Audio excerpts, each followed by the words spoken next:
penanganan tindak pidana pembunuhan yang terjadi beberapa waktu yang lalu. Di sini kami tidak akan mengulas lagi terkait dengan kronologis, kemudian juga barang bukti dan lain-lain sebagainya. Tapi kami akan lebih fokus merilis terkait dengan hasil pemeriksaan psikologi forensik terhadap pelaku HP. Di sini kami mengambil dua sumber yang berbeda, yang salah satunya dari Bapsi Psikologi ProSDM Polda DIY, kemudian juga sumber lainnya kami dari ahli psikologi forensik ya, dari luar. Kemudian terkait dari hasil pemeriksaan psikologi forensik terhadap tersangka HP, didapat hasil. Ini saya bacakan saja ya, karena ini merupakan pemeriksaan dari ahli psikologi forensik yang kemudian dituangkan dalam bentuk tulisan, sehingga di sini kami bacakan saja.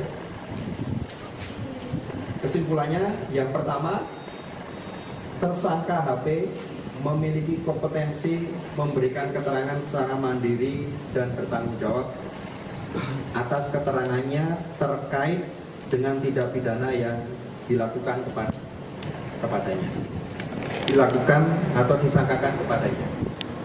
Ya. Jadi kurang lebih yang bersangkutan sadar. Terus yang kedua, peristiwa pembunuhan yang disangkakan tersebut dilakukan atas dasar motif ekonomi, yaitu karena adanya dorongan ekonomi yang dirangsang terus-menerus dari aktivitas rutin tersangka dengan bermain judi online dan melihat tayangan YouTube bagaimana cara melumpuhkan seseorang sampai dengan meninggal. Ya, jadi ini adanya stimulan-stimulan terhadap tersangka dengan cara menonton YouTube, dan juga adanya trigger karena penelidikan akibat sering bermain judi online. Kemudian yang ketiga, bahwa pemilihan korban karena karakteristik korban dapat lebih memungkinkan tujuannya tercapai.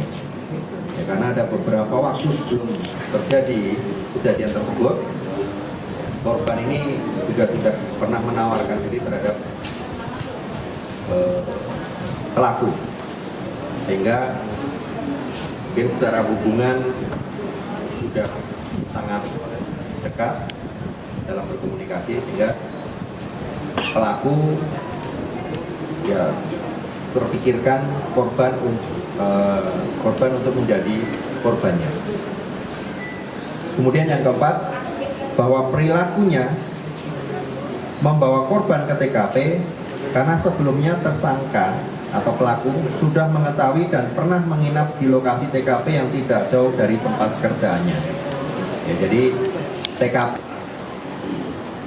Dari kesimpulan yang kelima ini bisa dikatakan bahwa tersangka atau pelaku ya harus diproses hukum, tentunya dengan pendampingan psikologi. Ya, jadi tetap proses hukum berjalan, tapi tentunya kita juga akan nantinya meminta kepada ahli psikologi forensik untuk tetap mendampingi yang bersangkutan. Ya, itu terkait kesimpulan ya. Terkait dengan pelaku atau tersangka tidak ada gangguan psikologi, sehingga proses hukum dapat berlangsung lebih lanjut.